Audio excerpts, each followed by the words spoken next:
Oké. Dank u wel. Ladies and gentlemen, we would like to recommence, restart the meeting. Okay. Thank you very much. We have made our planning to use a quarter of an hour to gather the input of the different workshops. I'm not aware I don't know how your workshop was, but ours was very enthusiastic and animated and real nice examples. So from that perspective, I would like the workshop leaders to come forward. First, let's address the first question. Question, are we a blank page if we are born or not? Okay. Yeah, what do you mean by yes? Okay, I'll explain it. There were some very interesting thoughts at the first question. First of all, the question which is constantly, how do you recognize the reincarnating part? And also by the second question, we had many examples on that, and especially with young children. But the very interesting question was, if you were talking about a blank page, the reincarnating part has a very large history, but couldn't you see the persona also as a blank page? And there was discussion about, and the outcome was, yes, okay, you can't separate them, the persona and the reincarnating part. So there's also certain attitudes, but you can differ, but not separate. So it was an interesting remark. And at the end, you said in a certain sense, but this is a different meaning of blank page. Children are very universal right from the start. So in a certain sense, we write certain things and make an imprint on this blank page. And how do you make sure that you do retain the purity of a child? Okay, I'll stop with this on the first question. Okay, I report from the English workshop, and there we did just the first question, so I'm only participating in this round. So we have pinpointed that the own investigation and building up your own ideas, then this is so very important if you talk about blank pages. And then next, there was recalled that in the 16th country during the elimination, there was the philosophical concept of the tabula rasa, or the blank page, was launched by philosophers, and that in that period had a very purifying impact on the society, because of that, a kind of social emancipation came along, and if you're either part of nobility, aristocracy. So this thought about tabula rasa had a certain function in that period of time. And next, we discussed about the fact that a number of mothers in the workshop said, okay, I have I had twin daughters, and right from the start I have seen a difference between those two babies, though they were twins. So they're not the same, not blank pages. And we have discussed about the scientific perspectives of this subject, namely that with the present state of science, there is no single solution. So there are all different kind of doubts about cause and effect relationship. So you couldn't make sure from science that there is a nature situation. So a child sees his birth situation as opportunities to deploy himself. So it's an opportunity stays. And if thinking about and doing some review on reincarnation, yes or no, it's of very importance to keep those two perspectives in mind, either reincarnation or non-reincarnation, and then see what comes out of it, and see that is not the case yet, that they keep both perspectives into their side of attention. In our workshop, everyone was agreeing that the human was not a blank page. It was. They said it was a book that was already there but had to be opened. Much was talked about the different characteristics children have, which they show from a very young age, and also that they are very sensitive for a certain imprintings. There was a story of a mother who said her daughter was on the children playground, and that she came home and that she knew what kind of music her mother had heard and listened to at home. She was at home and at the playground in a very strange way. Also, an example from someone when she was young, that her mother had two layers, two aspects, the higher aspects and the lower aspects, and the child saw that very clearly. And the subject of the old soul was mentioned, and the conclusion was made that we talk about someone who has a certain wisdom developed in earlier lives, and that you show that wisdom at a very young age. Thank you. In our workshop, it was not really different conclusions.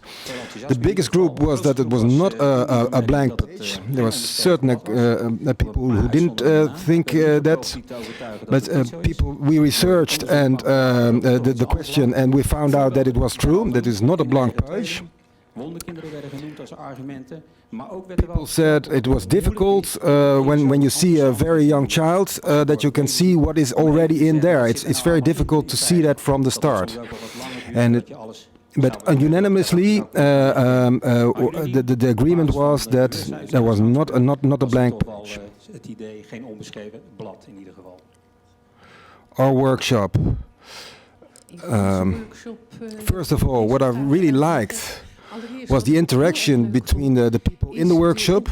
They not only were listening to Theosophy, but all said what they really thought and did in their lives. The first question in the group, I don't know where. Yeah. How can I see something in such a small child? That's a very good start as a question. And then everyone at their own conclusions, what they saw in their child. A lady told they had 3 daughters, and in the first days they already were different at a very, very young age. A professional said that in the department of neonatology in a hospital where there are early born children, she looked in the eyes of the children, and all these children were different. All these babies were different from all that department. And when you notice that, then there is already a difference of character. Well, from neonatology, that's even before they are born, you see difference in character. They're early born children. And also in that children, they noticed difference in character. There was another nice example, and I think I can tell it. I don't know if the Mr. who told it is there, but he told that he watched a little girl next door, and he was standing with the child, and he was cleaning the diapers, and he did not have all the material, and then he had a stressy moment, and he was nervous, and then the child looked at him. And said and looked at him, and in his eyes he saw, "Don't worry, you can catch something. You can take a diaper from the other table, and there will not go something wrong." So he said the child really connected with me, and so the group helped to see that was the case. It were very nice examples, and everyone was happy with them. Maybe one other example. There's. Okay, Herman first. He also had his workshop. Some people can become over-enthusiastic. I think that our group has also right to the feedback. We had an interesting discussion about a blank page or not. The majority voted in favor. Some interesting questions were posed. Okay, one I know a child which has specialities which I find back somewhere, a typical way of walking, and it comes back not with the parents but with some other members of the family. And one time at a certain time I was at a station in Rotterdam and I saw someone walking and said that this is a nephew of me because he walks in the same way, and indeed it proved to be my nephew. So how can this be that you take on those particularities? So one of the members posed a question. You can say blank, it's a blank, but if the child doesn't express anything, you could mention that, say this is blanco. But in the end we agreed that a lot of things could be seen as and recognized as a unique capability on this child, which make it different from some other childs born in the same family, or even in the twin, one-egg twin situation. So we at the end agreed on no blank page. Okay, no other workshop leaders. Well, this is a nice example to bring forward. There was a lady working in education, and she recognized in her small village, everyone has more or less the same education, but in her class she saw differences between the different children. One was more philosophical than the other. So there were large differences, and it gave the idea that there should be something like no blank page, but the children come back with their own characteristic. Okay, now we are maybe urgent questions from the audience. No urgent questions. Okay. Second question was those 7 characteristics of the way of thinking. Can we recognize those? And if now first my work group, otherwise you don't know if you get another opportunity. So I take the floor while I have the mic. So I think that it's going to be a difficult job. No, it came on really easy. It was if you ask the first question, what's the physical aspects, how do I recognize that myself, and how can I recognize it in a child? Well, the same characteristics are really easily recognizable in the ethnic and the Buddhic, and the inside there's more abstract, it's more difficult to recognize. And that's only then you need a certain level of contact to get a better impression on that. But in general, our workshop was very fruitful, much more than I expected at first instance.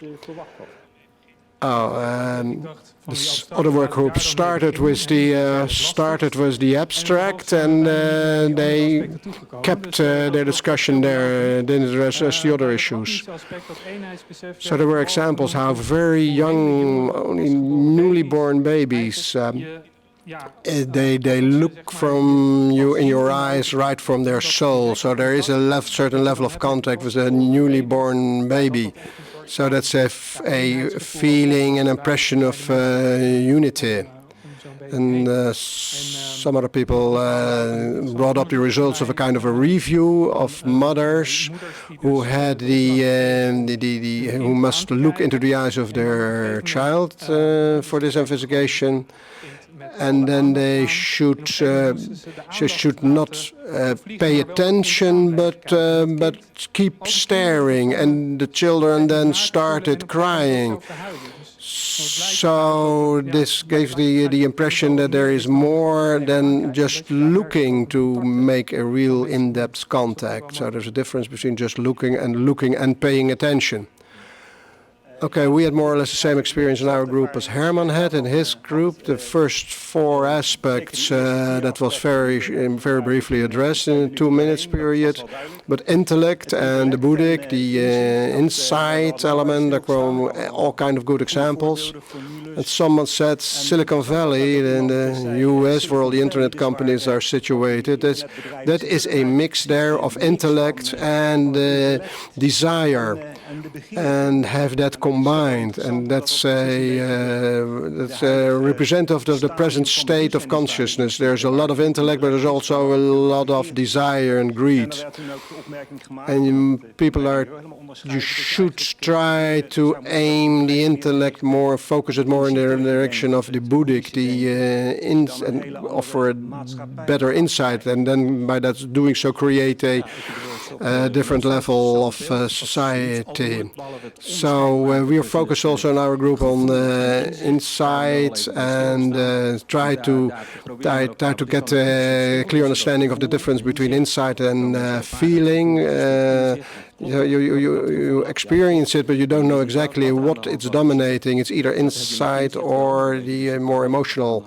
So you see how things fit together and hold together. We have tried to discuss to get a better insight together, but we had the main elements on the table, we think. So the mic is passed without any real calls. We have spent half an hour on the first question, and then you have only half an hour left. So the 7 aspects, that's of lesser importance. So let's focus on question 3. Okay, then now you have the floor. The answer of question 3. Yes. Okay. 3 was an exchange of ideas and examples where people helped each other to come to a better understanding.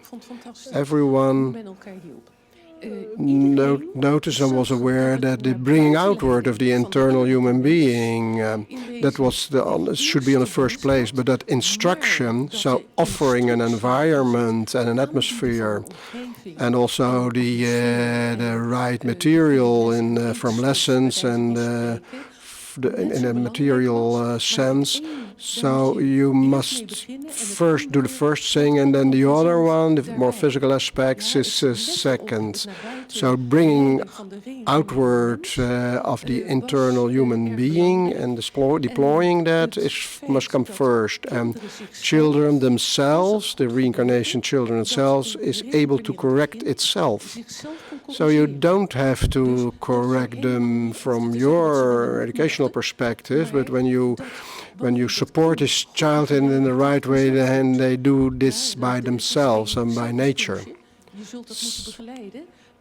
So, and there were some interesting examples which I would like to share. There was a father of a small child, son. They had the first 3 years of his life. He was always crying. After that, it went better and improved. And then it was 10 years, and they never talked about reincarnation. And then he said, I ask about reincarnation without ever. And he asked this question spontaneously without that they have ever discussed reincarnation before. And the child said, well, when I started very early, I had the feeling of being in a bubble, and I wasn't able to do anything, and there was a bubble, and I couldn't do anything. And only afterwards I started to be able to do things myself, and now I like life. So if you ask yourself, why is this child crying? It could very well be that he feels confined and is not able to express himself. So there was another example. My daughter said, very often I have experienced this before. So with very small children, this is shining through in a certain way. And now there's also another one, very good. Someone has a very natural garden where children are able to play, and children are not told what they can or cannot do. And the effect is that they do everything up to their limits, and they're not climbing higher than they can without anyone ever having said you can't do this or cannot. You can do that and cannot do the other thing. So, so this is a good example of a way on how to stimulate each other in a working shop. So one of the members said, I think it's the conscience is the main element in the education. So I'll keep that for later. In our workshop, there was a lot of attention for the first question, so not much about question 2 and 3. But it's one remark which was very important. It's not what we put in, but what we get out of the children. So it's about focusing on the reincarnating part, and you have to. It's of course a difficult, multi-aspect person. So you have to get all the aspects out. We didn't really get to question 3, but we mentioned a lot of parts of question 3. A lot of members said that you had to address children at a higher level. You have to speak to them and try to get to the higher personality. Another important thought was, you can't do it alone. You can do it as parents alone. We're not perfect as parents. So the whole surrounding, so the whole is education. So family, the sport clubs, the schools, they are all educators. So we all have to help to do this with children. It's a process where, of course, parents are firstly responsible, but other as well. Another thought was also interesting. A young father, he said, well, you are investing in a way in your child. It does not have to have result directly. Could be after 20 or 30 years. You can see after this amount of time that it has gave a result. And the last remark, which I thought interesting, was that someone said, we talked about education and instruction. Education, and that's a thing that is difficult. Education is more like evolution, and instruction is more with involution. Is more involutionary. This is a deep thought. So it's the rooting. The instruction is more of the rooting and involution. That's a very deep thought, but it's a very big part is true. Well, we really did question 3 only in 5 minutes, but there was a very clear essence in the discussion, and that was that if you realize that everything is there in the child, and you know that, and you search in it in yourself, then that's already a very important step to recognize it, to help children in their development. So only the idea that it's true, that the child has everything in it in potency, then you have to get it out. That's the core. Well, our group did not mention question 3, so this is the end of our discussion. So we're going to listen to a lecture. We have 2 lectures this afternoon and 1 workshop, plus an evening program. So I would like to ask Bouke to get on stage and tell us why the first 3 years are so important. First 3 years are so important in the Rãja-Yoga education.